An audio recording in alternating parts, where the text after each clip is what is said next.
now, we bring you Killer Wives, Episode 26, The Knife.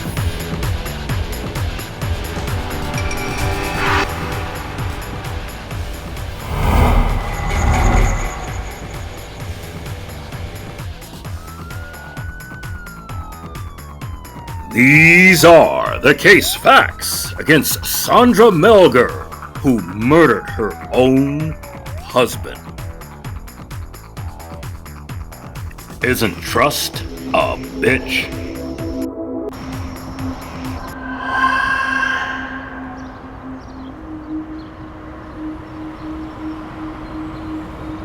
Houston, Texas. Famous birthplace of Dennis Quaid.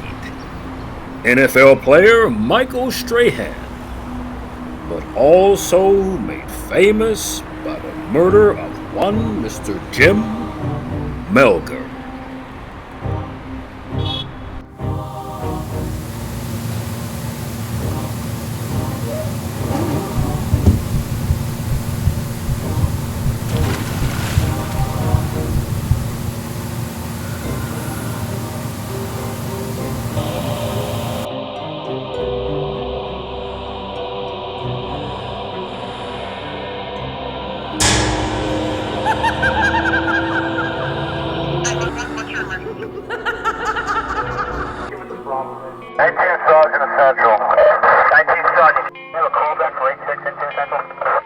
Negative K, nothing further, just City Canby in the corner.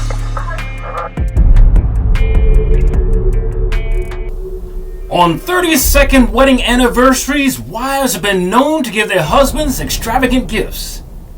Landcraft, motorcycles, and sea-doos. And for others, a knife, potentially, to the back. As is with this case. Of all of the Killer Wives episodes that I've been privileged to narrate, none has been quite as complex as this one. We have a case where a woman who is accused of killing her husband, but seemingly looks totally innocent on the surface. You would not think this woman did this. Now, convicting this woman might possibly be as difficult as balancing the national budget and the national debt in the midst of a fiscal spending spree. The murder mystery began on what would be this couple's 32nd wedding anniversary. Now, no one could surmise why she chose to kill her husband on this particular night. But what I do know is that we have had many cases where wives kill their husbands on birthdays and anniversaries. Odd, but true. Their anniversary day begin as many cliched memories do. With dinner, a bottle of wine, a jacuzzi for two with strawberries and whipped cream, and then a night of passion. Topped off, I might say, with a knife straight to the back. But to understand any spousal murder, you must revisit the roots of the relationship. Jim and Sandra first met one another during their senior year at Lamar High School, located in Houston, Texas. Jim, with his shaggy black hair and awkward teenage mustache, immediately took to liking to the 17-year-old girl with blue eyes and blonde hair who sat directly in front of him, which a lot of boys would. Now, during one of the classes, Jim was taken by this new girl to the school immediately and tried to get Sandra's attention by doing what little boys do, and that is to pull girls' hair. Now, Sandra and her family had recently moved to Houston from Laredo, Texas. She was the new kid on the block, whereas Jim had lived in Houston nearly his entire life, since at least about age 3, when he was transported with his family from Guatemala to there. Now, with him and his two brothers, Sandra did not take really warm to Jim, even without the hair pulling episode, and she declined his advances for weeks. But one fateful day, she had a change of heart.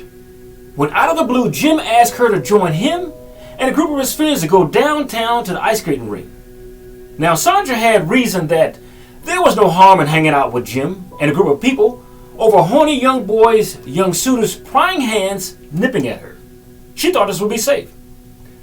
Only Jim had set the whole thing up with his friends in advance. When Sandra arrived, it was just Jim and his best friend, nobody else. and his best friend mysteriously disappeared after Sandra arrived. Jim used his teenage boy charm and terribly bad jokes, which later became known as Jim jokes, to win over a girl he was in love with. Sandra? She loved that he was funny, smart, and thoughtful. He loved that she was smart, down to earth, and wasn't stuck up despite her appearance as a young blonde girl. Now soon the pair were inseparable, and 2 years after graduation in 1980, they married in a courthouse wedding in downtown Houston, Texas.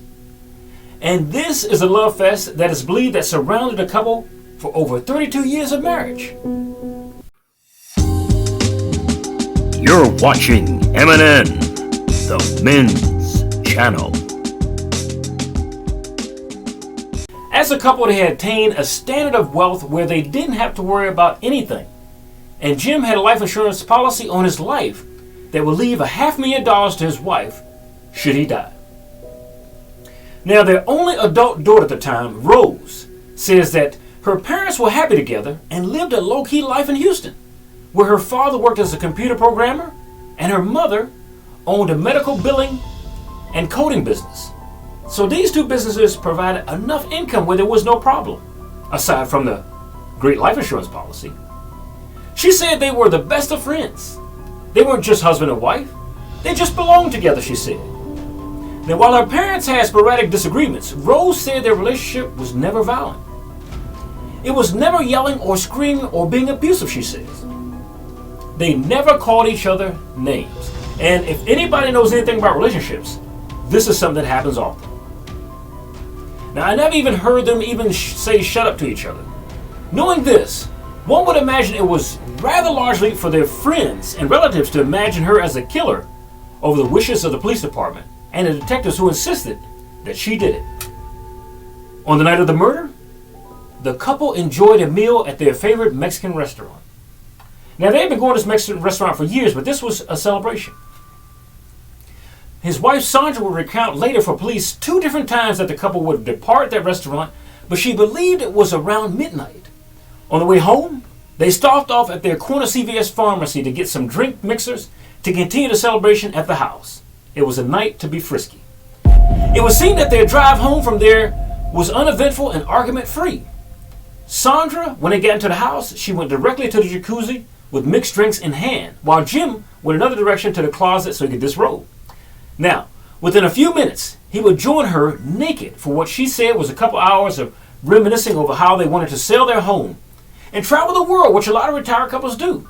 They wanted to go places like the Grand Canyon, Ireland, and to see the Northern Lights. Jim only had 5 months until his retirement as a computer programmer with the Houston Independent School District. So they were ready to go, just 5 more months, and not any care in the world about dying. They discussed buying a beach house where they would ultimately settle down once they finished their travels. Sandra recants that as they spoke, they took turns massaging one another. The jacuzzi, as well as areas around leading to the bedroom where they had planned to have sex, were lit with romantic candles and flower petals. And on the edge of the jacuzzi was a bowl of strawberries and cream. Sounds like romance to me, right? Now, case facts indicate that the couple was in that water for over an hour before the story picks up by Sandra's recollection. Now, it is typically at this point in the Killer Wives episodes that we don't have the husband's point of view because he is deceased. So all we have is the wife say so from here on. Now, Sandra said that after a time had elapsed, they could hear the dogs barking downstairs and outside. Now, these dogs were all small, to include a couple of Chihuahuas and a Papillion, who had the ability to get back and through a doggy door in the kitchen side of the house, at the bottom of the door. Now, to prevent the neighbors from making one more complaint, called the police officers about the dogs' noises, she said this is when Jim dried off. He put on his robe and went downstairs to bring the dogs into the study from outside. She said she didn't see or hear Jim for what seemed like 15 minutes or more. So she decided to towel off herself, robe, and then go into her closet to lotion up while waiting his return. Now, this is where her story gets murky because Sandra says, as she faced her closet, she was hit over the back of the head by someone from behind. Now, she didn't know who this person was. She said everything went totally black for a number of hours from then on. Now, the next time she awoke, she said 14 hours had elapsed. She said she could hear the sound of dogs barking downstairs again. Her vision was blurred from being hit on the back of the head, and she struggled to make sense of where she was at the time. She said she didn't notice she was in the closet as of yet. Her muscles ached all over and her head throbbed as she lay on the floor of her bedroom closet, her hands bound in the back of her and her feet at the ankles. Her underwear, she said, was soiled. Sandra says she tried to stretch out her legs and roll over to peek through a gap at the base of the closet, but she couldn't because her boundings were tight and her hip replacement hampered her movement. Now, Sandra had a hip replacement for both hips. Now, not that she could leave even if she were able to, because whoever hit her on the head, she said, had tied her up, placed a chair propped under the door handle from the outside. But I must say, despite the little body pains that Sandra had, now, it was nothing compared to what her husband had gone through over that same time period. For just mere feet away, in another bedroom closet, her husband of 32 long years, Jim Megger, lay lifeless with a total of 31 stabs. That's right, 31 stab wounds to his hands, chest, and face.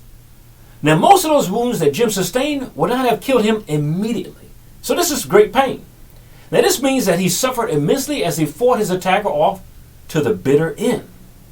Now, Jim was now dead and had been for a matter of hours, as judged by his body temperature. About the couple's room leading to the closet where Jim's body lay, with bloodstained walls, Jim's once white robe had now been saturated and matted with dry blood, along with the white carpeting and his black briefcase as well. Blood was smeared on the handle of his safe next to his body, a safe that normally contained a defensive weapon, which was a .22 caliber pistol. If he had gotten to that, if only Jim was able to reach it, the fight might have been equally matched. Now, his feet stuck out of the closet that contained his body and were bound by a gray telephone cord seen here.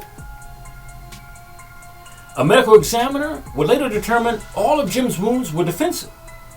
Various stab wounds to his chest and his hands, none to his back now, showing that it attempted to fight off his attacker rather than run to get out of the house.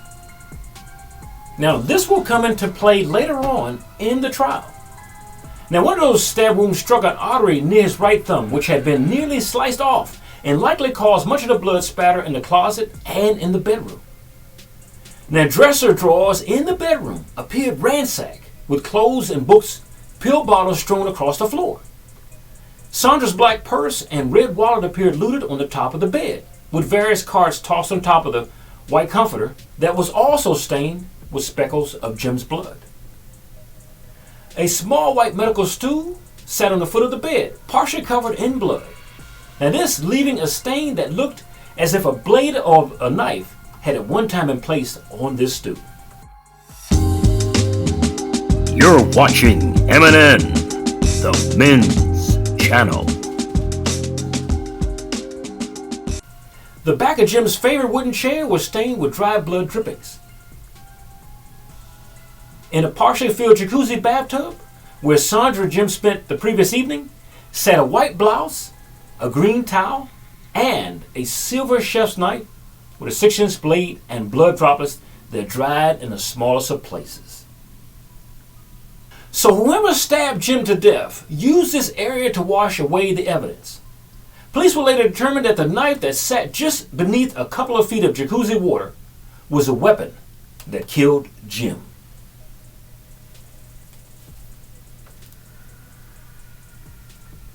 The following afternoon, Jim's brother arrived on time for what was supposed to be his brother's anniversary party. Herman Melger stood outside of his brother's home just after 4:30 p.m. in the afternoon, wondering why no one was answering the door. Jim and his wife had invited Herman and his family over for dinner days before, but now neither Jim nor Sandra were answering their phone or the front door, which Herman found completely odd. Jim's black truck was parked in the driveway, as seen here, and an open garage door showed Sandra's silver car parked inside as seen here. Sensing something might be off, Herman told his family to wait at the front door as he walked to the backyard and peeked over the fence. He could not see anyone around back. Herman then walked back to the front yard and decided to try the laundry room, which was a door inside of the open garage for entry into the house, as seen here. If that didn't work, he reasoned he and his family would leave, but the door was unlocked, and he let himself in. The house was dark and gray and stuffy. Note the temperature. All the blinds were closed. The dogs barked and jumped while Herman went to the front door and unlocked it. His daughter Marissa recalled an eerie feeling walking inside of that house. She said there's something just not right. She would later say this in an interview. That's when they heard the muffled screams of a woman down the hall. Herman ran to the back of the house and found a large chair propped against the closet door in the bathroom. Inside that closet, Sandra was laying on the floor in her black satin nightgown, screaming for help. Herman and his wife Maria tried to remove the bindings around Sandra's arms and her legs, but they were wrapped too tightly, or so it seemed. It seemed as if Sandra were holding those wrappings tightly herself. Now, to this, Herman grabbed a pair of scissors from the bottom of a drawer and freed her. At that point, Sandra cried out, "Where's Jim? Where's Jim?" She had bruises on her left and right biceps. Once free, she walked into the bedroom and saw Jim's feet sticking out of the closet. She ran to him and checked for a pulse, because remember, at one time, she was a nurse. But it was clear to her by his pale complexion and his cold naked body that he was dead. Sandra covered him with a blue jacket before Maria escorted her back to the bathroom into a chair where she sobbed. It was said that Sandra was crying hysterically so hard when paramedics arrived, so much so that she couldn't be consoled. She couldn't communicate with Stephanie Roberts, the first paramedic on the scene. In a report filed by Roberts, she noted that Sandra remained in a state of shock and had periods of crying, and that she had no sense of the time that last recalled about 1 a.m. the previous morning. This is the last thing she remembered. Now, she did not realize that it was evening, the medic said, and approximately 15 hours had passed. Now, outside, immediately to the front of the residence, police took these pictures of Sandra's hands, her arms, and they noted bruising on her arms and biceps. Also, a small scratch on the left thumb. Now, there didn't appear to be any blood on her body whatsoever. Sandra told police that after Jim left to let the dogs in, she got out of the bathtub and walked into her closet to get dressed. The next thing she remembered was waking up at an unknown time in that closet. At one point, she said she woke up and screamed for help, but must have fallen back to sleep because she had a seizure. Sandra was prone to seizures.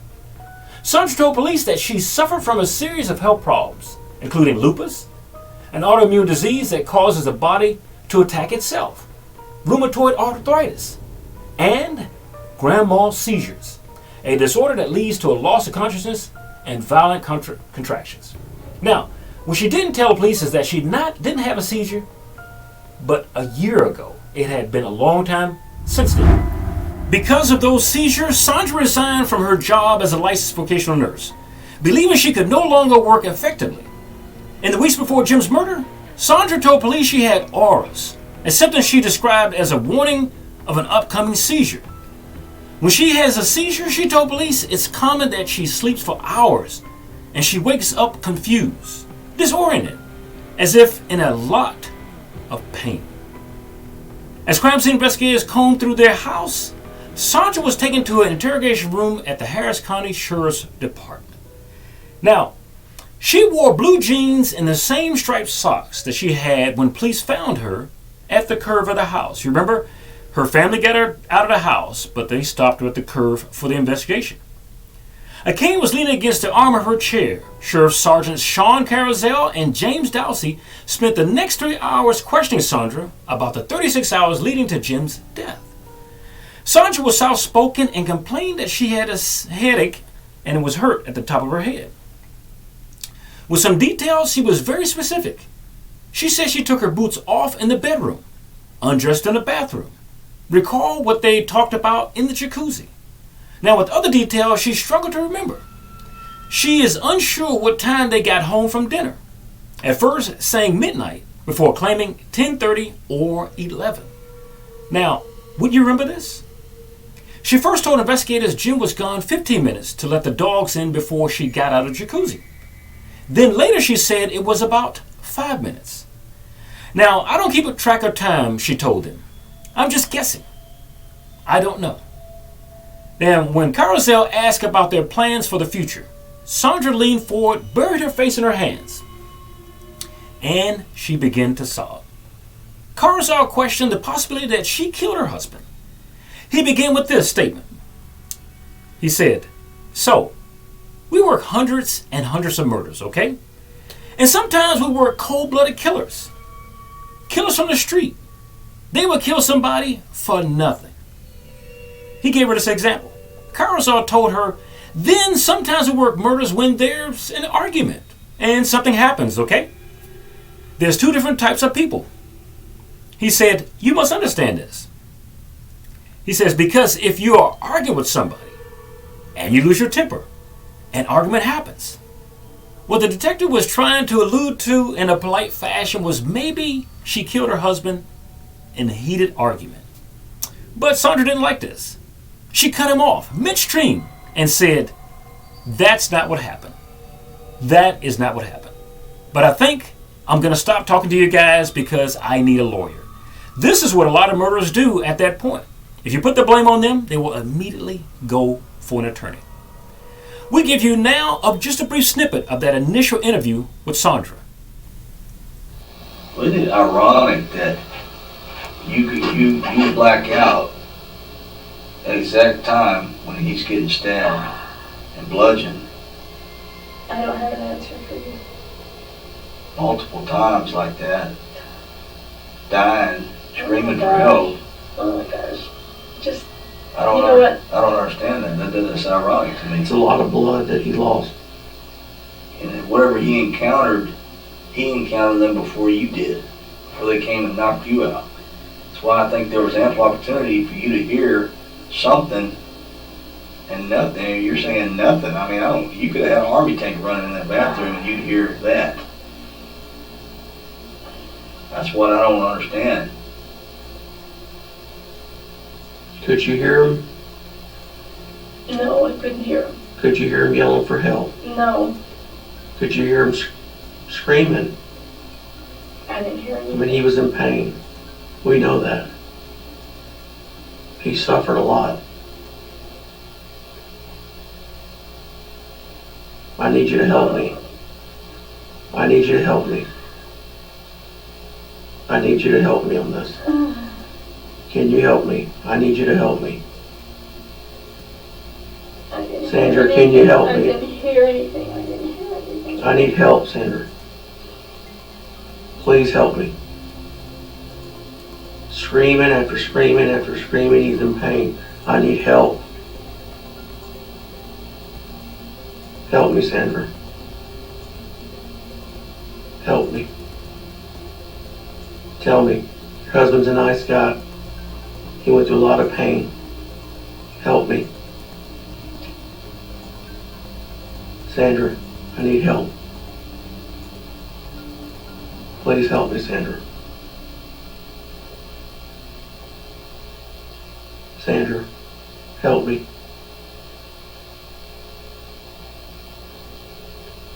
Sandra, I need help. I I didn't need hear anything. Just stop already. I need help, Sandra. I need help. Help me. That's it. That's it. I need a lawyer. I'm not talking anymore because you guys are just trying to torture me here. I'm not torturing you. I'm asking for help. That's it.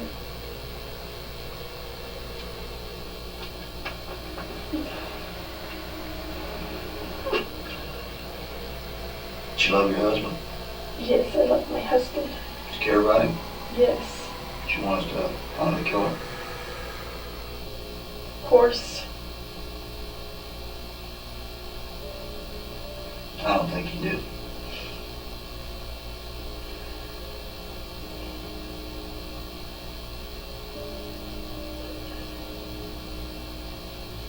Did you kill your husband? No, I didn't. Did you have anything to do with your husband's death? No.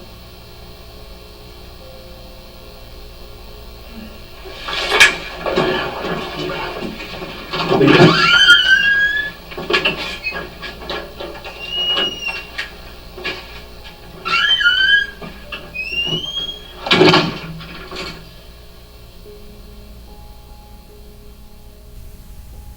During the interview, Detectives Dowsey encouraged Sandra to take a polygraph test, which she ultimately declined, telling him she was too nervous, shaking, and cold because of the temperature in that room, and then wanted to be used against her.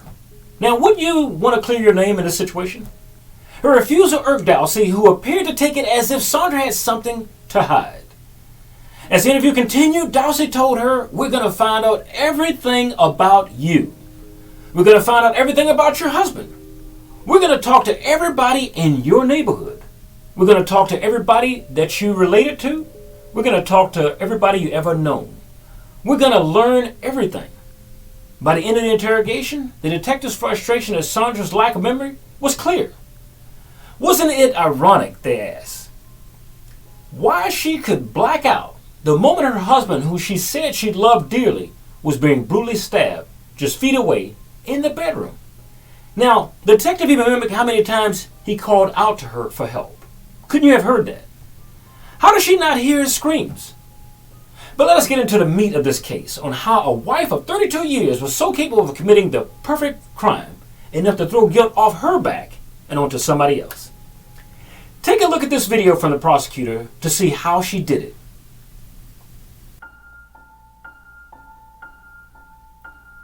In this first example, the prosecutor exhibits just how Sandra did this trick like Houdini. You take a rope or garment, twist it several times around your own arms behind your back, and make as many knots as possible to where you can escape. Sandra never was tied up in that closet by an assailant. She did this to herself.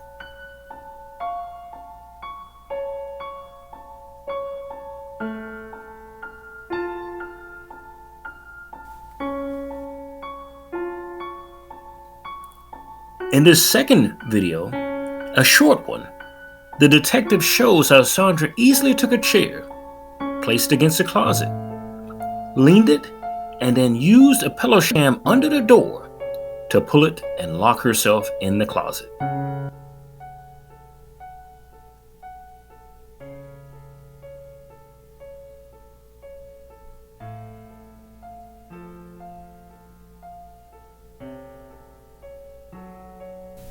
Now, if you look back at the photos of the strawberries and cream at the jacuzzi, you will see that the cream is still fresh on that tub.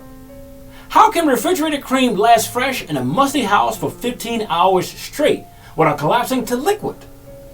In other photos, you can see the candles are still burning. Now, this too would be an improbability for almost the same reason. The candles would have liquefied by then washing out the flame over that many hours, 15 hours. Have you ever seen a bulb candle burn in glass for 15 hours straight? Now, with these facts and other obvious glaring discrepancies, she was charged with her husband's murder. Now, a year and a half later, in July of 2014, Sandra was quietly indicted for Jim's murder by a grand jury. Her case moved slowly even after she was charged. It was passed through at least 4 prosecutors in the district attorney's office over the next 3 years. She had 3 years to be free, until it would found its way to Colleen Barnett.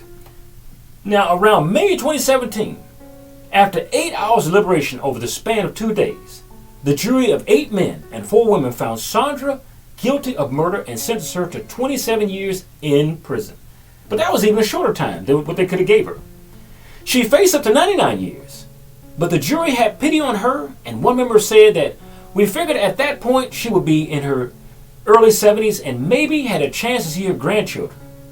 Now, the jury foreman would later say, speaking from his home a year after the trial, on the condition of not using his name, he said, "So it was a humane decision that we made, frankly. Do we think this woman is a threat to society? None of us thought that," he said. And I say, for me personally, she may not have been a threat to society, but what would her husband have to say about her being a threat at all?